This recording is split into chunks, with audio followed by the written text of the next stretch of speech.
The passenger apologized to Li Yuheng, so she didn't pursue it anymore. Before leaving, the passenger murmured, "This time is really unlucky." Cheng Xiao saw that the passenger was not sincere but apologized out of fear, and this must not be the first time he harassed the flight attendant. Cheng Xiao was worried that he would disturb the flight safety, so she called the police despite Aijia's dissuasion. When Gu Nanting was about to take off, he suddenly received a notice from the control tower, and only then did he know that Cheng Xiao went to the cabin to deal with the accident and called the police without his consent.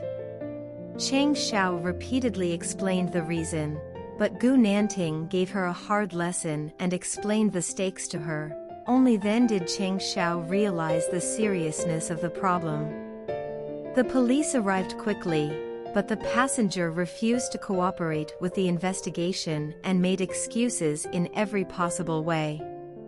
Aijia wanted to play Cheng Xiao's recorded evidence to testify against him, so the passenger obediently followed the police to get off the plane.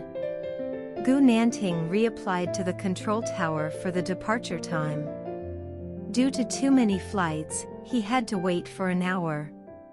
Cheng Xiao blamed herself. The passengers stood up and protested after waiting too long, and the flight attendants had no choice but to appease them one by one.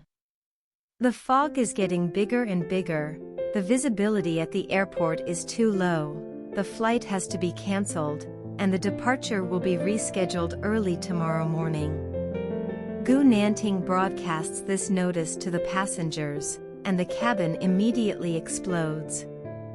Aijia explained the situation to everyone through the radio, and apologized to them again and again, and the passengers got off the plane with their luggage.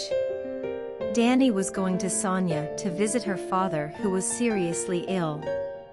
She suddenly received a call from her family and learned that her father was critically ill and would not survive tonight.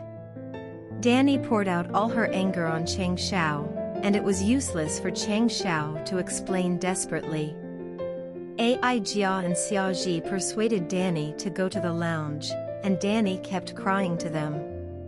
Cheng Xiao found out that there were still tickets for the flight from Quanzhou to Sanya, so she spent more than 4,000 yuan to buy Danny a ticket from Quanzhou to Sanya.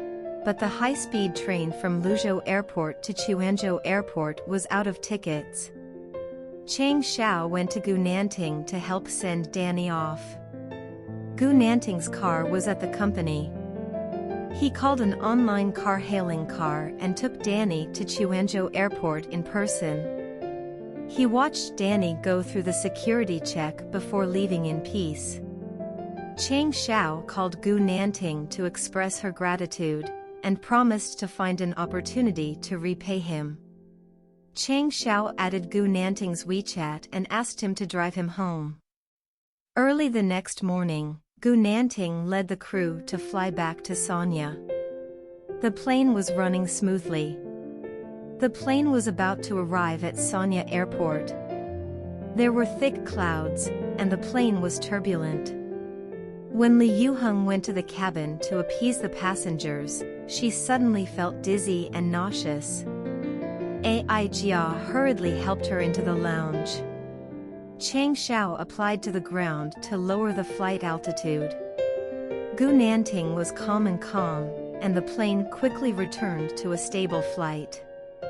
Gu Nanting piloted the plane to land smoothly. When he met Li Yuheng, he comforted her. Cheng Xiao and Song Song looked at each other and smiled. Today is New Year's Eve. The company reserved sea view rooms for the crew, and let them spend New Year's Eve in the presidential suite. On New Year's Eve, the flight crew got together to drink. Gu Nanting excused his alcohol allergy and refused to drink. Li Yuheng revealed to his face that he was no longer allergic, and Aijia poured Gu Nanting a glass of wine. Xiaoji learned that Gu Nanting and Li Yuheng were childhood friends, so she couldn't help but whisper to Cheng Xiao. Cheng Xiao saw that Li Yuheng liked Gu Nanting very much. Li Yuheng was overwhelmed with alcohol, and soon became drunk. She quietly hid aside. Gu Nanting hurried over to greet her, and asked Xiaozhi to send Li Yuheng back to the room. Cheng Xiao pretended to be too drunk to pester Xiaozhi. Gu Nanting had to send Li Yuheng back to the room.